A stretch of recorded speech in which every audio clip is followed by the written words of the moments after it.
listening to Talking Points with Preferred Health Magazine. On this amazing show, you get a VIP look at interviews with some of today's beloved celebrities, book authors, top physicians, and leaders in the healthcare industry. So stick around, you're not going to want to miss what's next.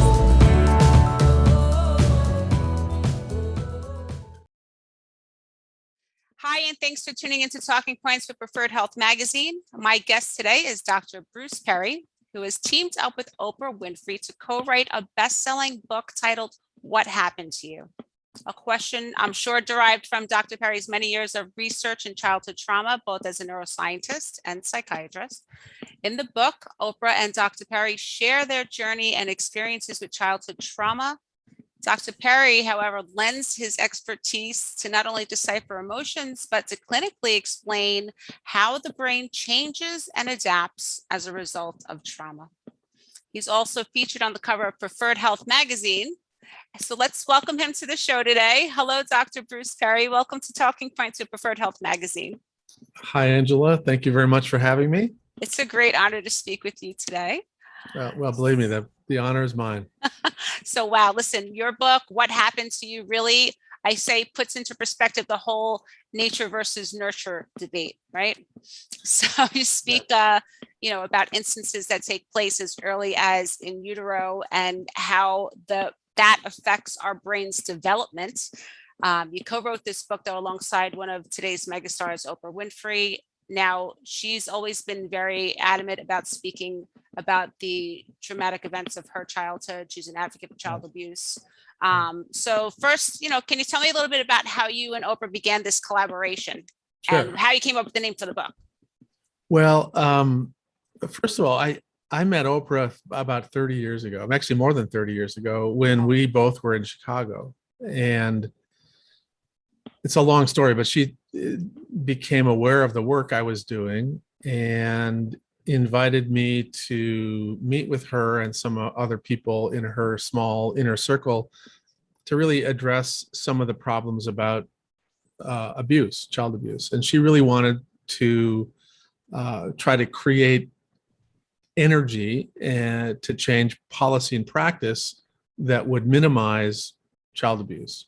And of course, this was a very personal thing for her. And as you know, as she became more and more famous, she had more and more influence. And as she's always has, she wanted to use that influence to try to help other people. So she pulled me into that circle a little bit, and I got to know her. And we've been having conversations about this for the last 30 years. And how did the name come to be? I mean, was that something you came up with? Was something that you collaborated on, or? Well, the phrase "What happened to you" actually has its origins in a group meeting. There's a pioneer in our field. Her name's Dr. Sandra Bloom, and she had a clinical team, and they were sitting around talking about a client. And they had been shifting the way they were doing work to become increasingly focused on the developmental history and the impact of trauma on the patient's current functioning. And so somebody in her group, Joe Foderero, basically said, it's almost as if we've changed the major question of our work from what's wrong with you to what happened to you. And that simple reframing of how you try to understand somebody, I think captures one of the really most important parts of our work and of all of the work that people are doing in developmental trauma. And so now the interesting thing about this is, I'd been talking to Oprah about this stuff for 30 years. And in part, this speaks to what a terrible teacher I must be, that finally, right. Finally, a couple of years ago, when we were doing a 60 Minutes piece about child abuse, she heard me make that comment. She's like, I get it. And I'm like, after 30 years, now you're getting it? Anyway. But because the questions, instead of saying what's wrong with you, you ask what happened to you, it kind of opens up the conversation, we would say, in that non-threatening, non-defensive way. There's Exactly. no negative connotation in that question, whereas opposed you ask it the other way and right away you feel that you need to be defensive for whatever the reason might be. It's just the way, Absolutely. it's kind of what, like how they say, it's not what you say, but how you say it. Right. Exactly. And the nice thing about it is it's sort of a curiosity. Like, I want to get to know you. Like, Yes. what's going on with you? Like, where did that come from? As opposed to what you're doing is wrong and bad and you're stupid or Right. whatever it Right. is. Right. It And just has that connotation to it. Now, yeah, early, you say in the book, your early life experiences, even in the womb, yeah, can help shape our future selves. And I think yeah. most people can really grasp that concept, both good and bad. But how does that childhood trauma affect the brain development? And that's really where I see you coming in to the book as Yeah. explaining that. Yeah. Well, everybody who's been around children and babies, we all know that the development is this amazingly rapid process. Over the course of 1 year, for example, a newborn goes from this little cute thing to someone who can walk and say words, beginning words, and then in a couple more years, they're like really more and more and more changes. And so we all appreciate this rapid developmental process that takes place. What we don't all appreciate as well is that in the brain, there are these really important systems that are involved in thinking, feeling, moving, behaving, and actually involved in regulating other parts of our body. And that these systems are exquisitely sensitive to the pattern and nature of developmental experiences. And so you can take a child at birth, and if they have attentive, attuned, loving, verbal, warm interactions, all kinds of things happen in the brain that are different than if that child was basically in an environment where there was a single overwhelmed caregiver, where there was inconsistency in when they had meals and how much food they had and where they slept, and if they were exposed to noise, or if they were, think about these kids, for example, that are Yeah. sitting around the airport at Kabul. Right. Those external experiences influence the developing brain and make those systems that are involved in thinking, feeling, behaving, and in our physical health change. So the one child who had all these wonderful things happen will, in many ways, express his or her their developmental potential. Right. And the other child is going to have a whole bunch of adaptations to these traumatic experiences that really will ultimately wear out the end organs, your heart, your lung, your gut, and make you more vulnerable to physical health problems, but also will remain systems that are involved in thinking, feeling, and behaving will become undeveloped or abnormally organized. And so they'll be more likely to have trouble with school and trouble with relationships Concentrating, things of and that. concentrate. Exactly. And so the reality of the impact of early experiences is something that I think we all appreciate, but sometimes we don't appreciate in the depth that I think would be helpful for everybody. I think you're right in that. I think also it's not until much later when we are having all these symptoms of that trauma that we then realize, we have to step back and go back to where the trauma began to Yeah. even solve the issues. You speak about stress response systems and how we first, feel first, and we're like when you speak about the brain and up to the cortex, how we're reacting almost first, or maybe that's just a human instinct, until we then, are able to rationalize the stimuli or whatever's happening. So can you tell us just more like what happens exactly? What is happening in the brain initially? Yeah. So first of all, our brain's this incredible complex set of systems. And there's billions and billions of moving parts and cells and important proteins and all kinds of things going on. Complex beyond anything any given person can comprehend. And now, but amongst all that complexity, there's a really simple elegance to the way your brain processes the present moment. And so we have these senses, what we see, hear, smell, taste, that comes into our brain, and it comes into the lower parts of our brain first, and it's processed at a primitive level, so to speak. And then it goes up into higher parts of our brain that are more what we think of as the most human part of our brain, the cortex, where we think, where we sort of plan and all that kinds of stuff. So the simple organization you were talking about earlier, Angela, that literally human beings are organized to behave, to act before we think, and which can get you in trouble, right? And, Absolutely.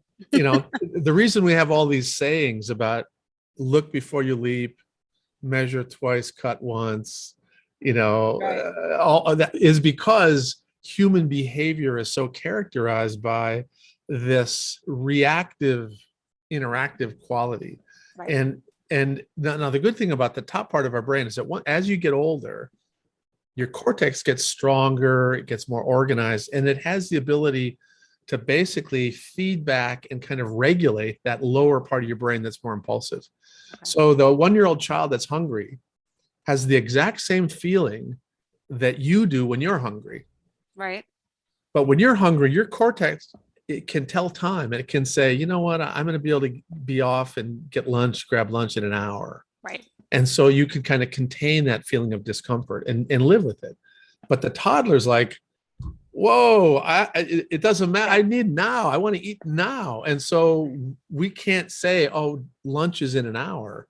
Right. And you say that too. You mentioned how there's no, I think it was when you spoke about linear memory, there's no real concept of time for somebody who is having a response to trauma. Yeah, well, exactly. So those lower parts of our brain, where our stress response systems originate, those systems don't have the ability to tell time like the top part of our brain, the cortex, the smart part of our brain. And so when information comes in that is reminiscent of what happened to us in the past, so a combat veteran from Vietnam walking down the street, here's a car backfire, that goes into the lower part of the brain first, and that will activate a whole set of responses before the information even gets to the cortex. Right. So he will literally act and react before he understands what's happening. So you have that physical response before you get to rationalize.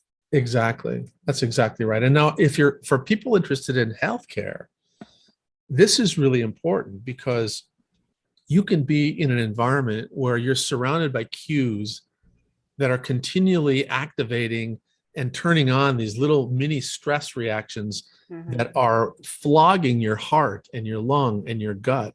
And so you're going to have hypertension, you're going to have cardiac issues, you're going to have a higher probability of diabetes, you're going to have a higher probability of GI problems. And so when you go into a regular healthcare clinic, you see that many of the presenting problems are complicated by histories of trauma, if not actually caused by histories of trauma. Right. I mean, it's funny, but you go to your family practitioner, it's almost as if one of the first questions they should ask is, they ask about the family history medically, but they really should be focusing on our past traumas and our past mental health issues and things of that nature. Then. Absolutely. Angela, that's such an important point. And one of the things that's happening is that more and more primary care physicians and other healthcare providers are recognizing the relationship between these what seem like disconnected phenomenon and your current functioning. This is really important for indigenous people, for example, or any other group that has been marginalized and impacted by transgenerational trauma. Refugee groups, indigenous communities all around, in First Nations in Canada, Native Americans in the US, because this transgenerational impact, their history of stress, trauma, distress is impacting their physical health. And the thing is, it's like that, I believe also, and tell me if I'm wrong, because of their environment. It's because of either stories passed down, the stresses are inherited in some way, not physiologically, Absolutely. or maybe physiologically also, you tell me, or is it just more of about the nurture part of it? Well, it's both actually.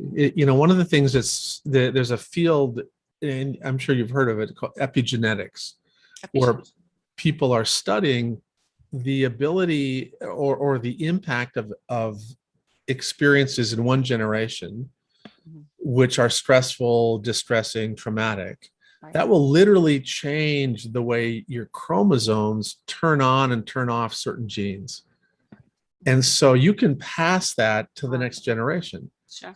Even though that baby will never experience the trauma that the grandparents experienced, Right. there have been genetic changes or changes to the way that the genes are regulated that can impact their physiology.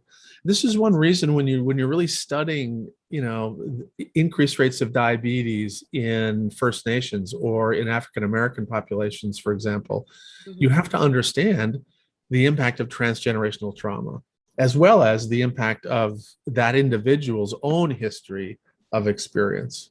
Right, right. I mean, it's terrible to say that. It's almost like a double whammy. It's like, you come into something unbeknownst to you and you're suffering from it. Absolutely. Absolutely. So, the irony is that these molecular adaptations help that generation survive, that helped them stay alive. It was part of their resilience.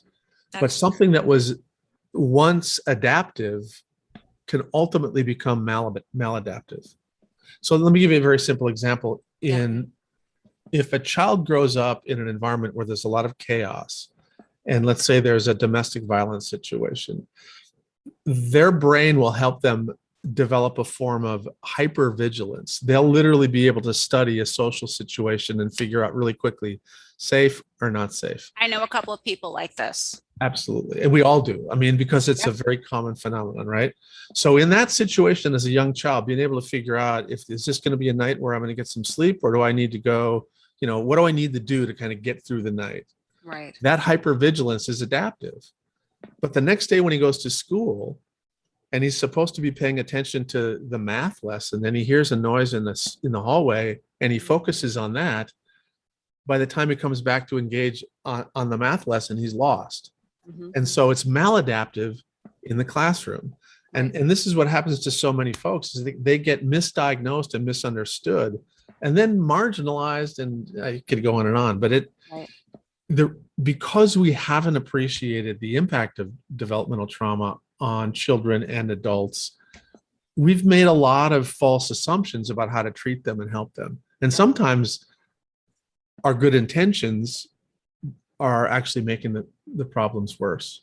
Right, right. Where people now are suffering so much from, you hear depression, anxiety, addictive behaviors, where, even some people, with conditions that you wouldn't think were, malproductive, because they're people pleasers, like Oprah mentions in the book. Like, she became a people pleaser. She's highly successful. You don't look at Oprah, if you didn't know her history, and say to yourself, yeah, she's a very successful woman. She must have had this great upbringing that lifted her and, encouraged her and nurtured her there. But it was just the opposite. So, as far as mental health conditions go, it really is still peeling back the layers, Exactly. that I guess helps us, understand it better. So one of the most important things in this healing and recovery process is having a person or persons who are able to basically provide this relationally safe place for you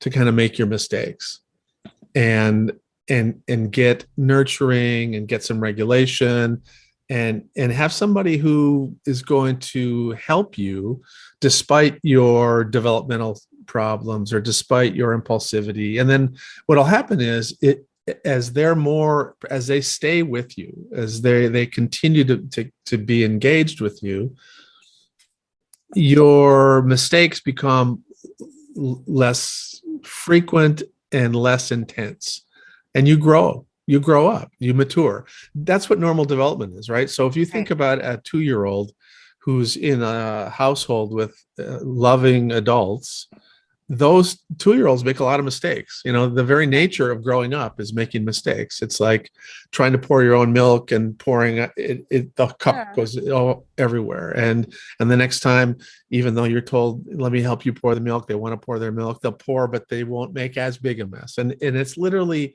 the fact that you're still there, you're still patient, you're still redirecting, you're still loving them, means that they can make big mistake and then medium mistake and then little mistake and then no mistake and then mastery. And that's development. And so if you don't have those people in your life who can help you in these sort of recovery processes with regards to focus, relationships, other forms of kind of human interaction where you've sort of messed up, you don't get better. And then of course you end up diverging further and further away from the developmental trajectory. And you can be a 25-year-old person who has the social skills of a 4-year-old. And we all know people like that too, right? We know people like that too.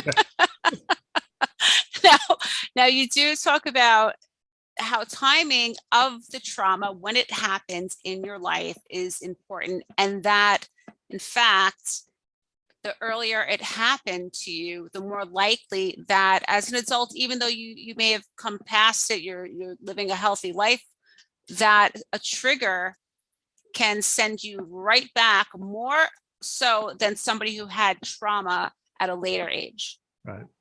And So how do you explain Angelina, that kind of has to do with the development of the brain. The brain develops sequentially from the bottom parts up to the top.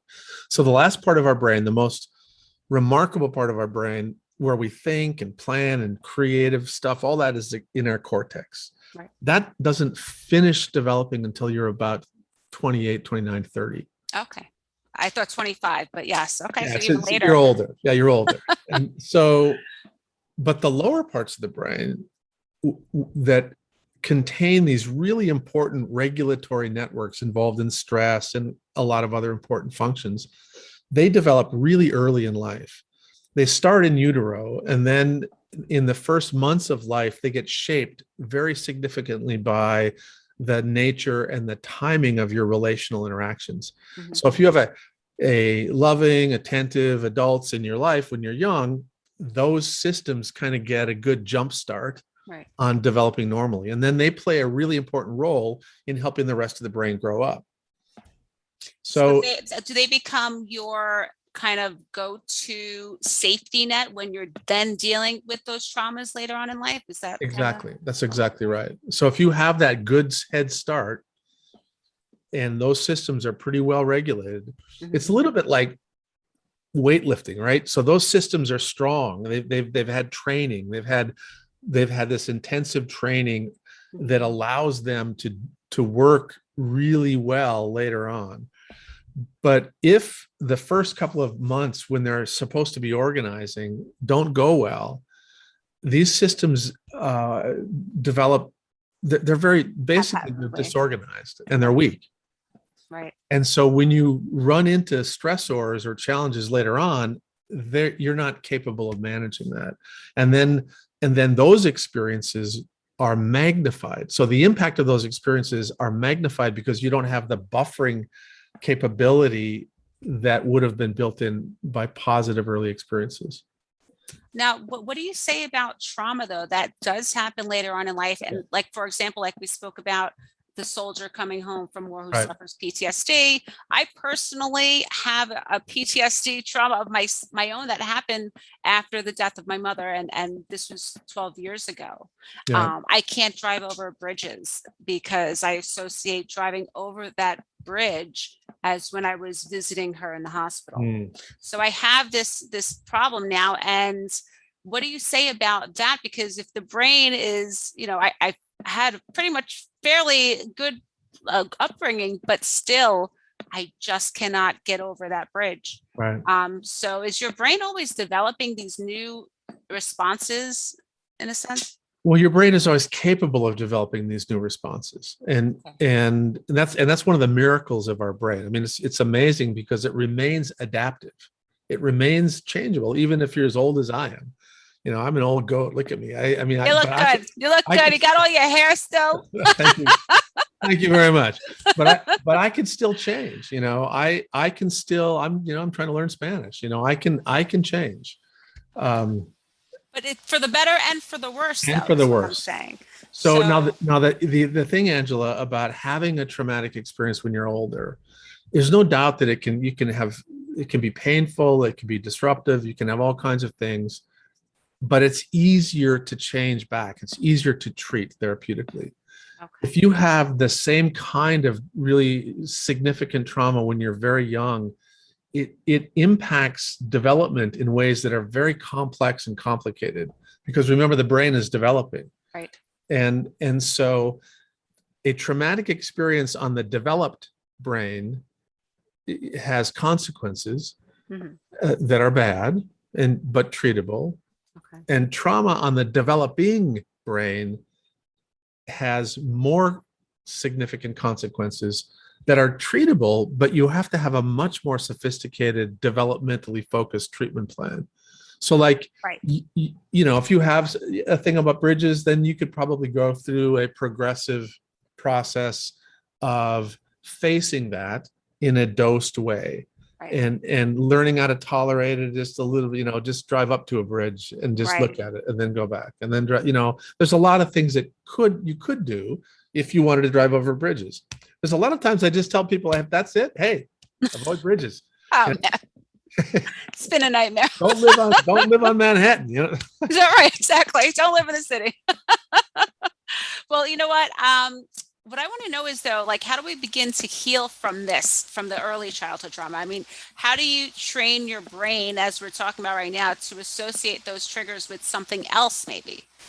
Yeah, the key is, and again, kind of getting back to the importance of relationships, is that if you have people in your life who are present with you in a real multi-experiential way, and I mean not just sitting there 1 hour a week as a therapist, right, but people who you can have lunch with and have a conversation with, and sometimes go to a movie with, just people who are around you all the time. If you've got a density of people, part of what happens is your brain kind of wants to heal. It wants to have reparative experiences. It wants to continue to grow and organize. Mm-hmm.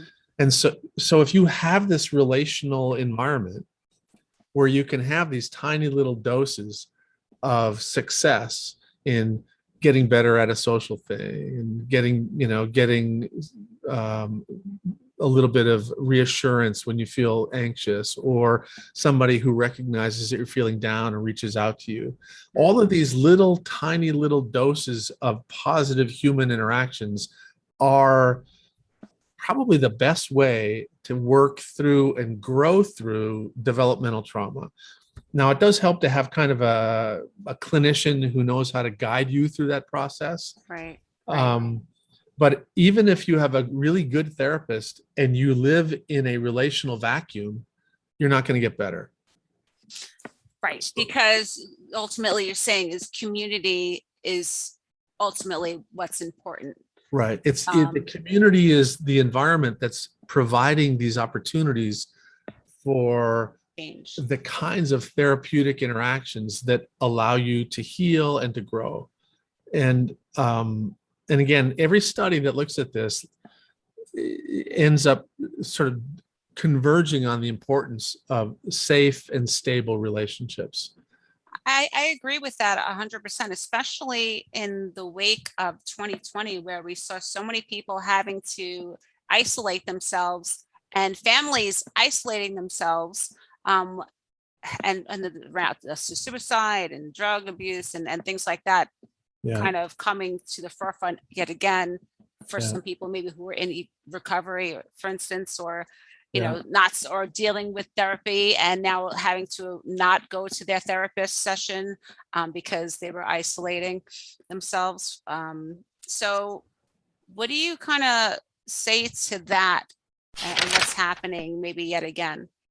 Yeah, one of the things that I think everybody has experienced this in the last 18 months, Yeah. the the shift in your energy level, kind of the everybody's had, there's been some impact from this experience.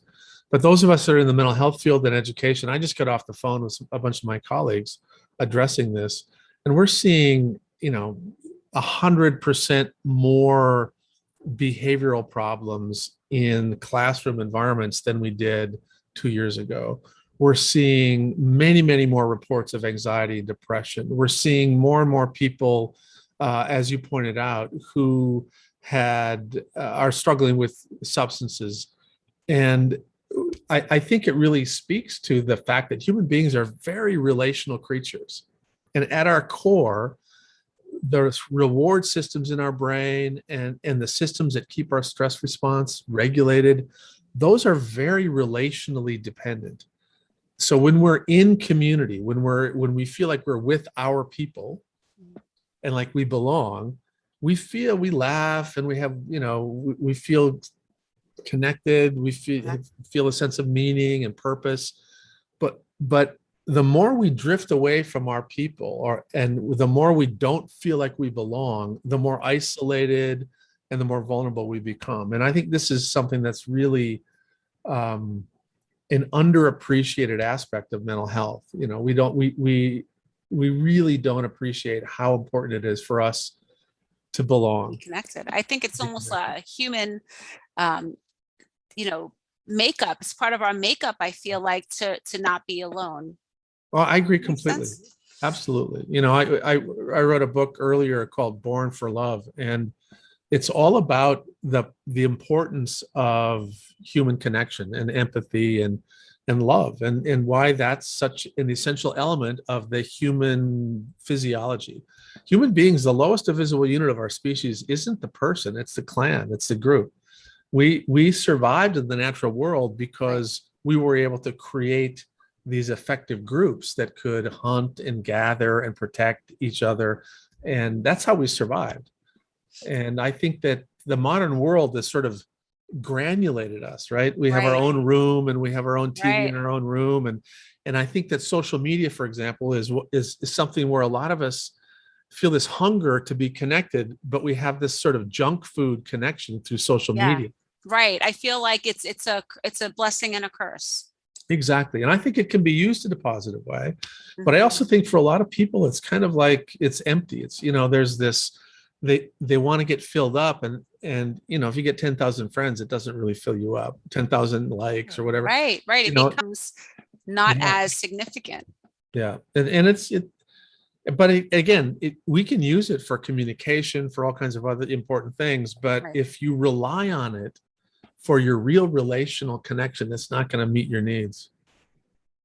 So I want to kind of go back just a little bit, if we can. I know you spoke about, that there is a way to overcome the traumas, and that's, again, through community and relationships and healthy relationships.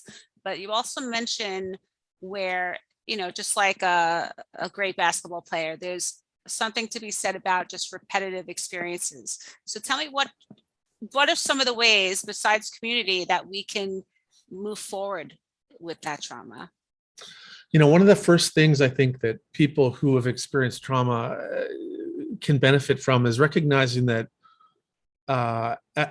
sort of the bedrock capability of being successful and healing is regulation.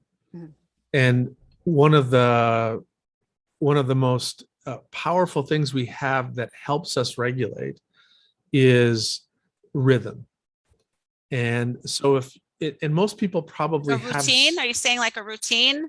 Well, a routine is important, external structure, but within that routine, if you're doing something that's rhythmic, music, walking, running, needlework. So pattern, repetitive, rhythmic activity actually goes into those core regulatory systems I talked about in the lower part of the brain, and it quiets them down. And so you can get that through breathing, just sort of meditative activities. but just honestly, I think the easiest one is to walk.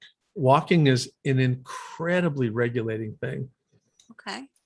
So being in touch with nature or yourself. That's part of it. That, it's, if you can walk in a beautiful, it's like green space, sort of bathe yourself in the trees and the wind and the sounds of a creek, all that kind of stuff. Mhm. There's research that shows that that's helpful for your brain. And so that's a start. Right. And regulation. Now, the reason that's important is that if you can sort of quiet down this lower part of your brain, which is very frequently overactive if you have had trauma, then it makes it easier for you to connect with people.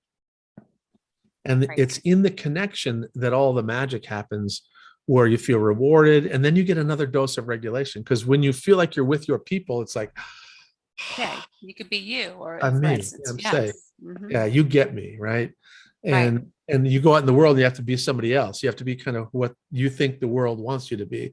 But then you get with your people and you can like, Right. so you're safe and you can be regulated. And that's where a lot of healing can happen, in those relational interactions.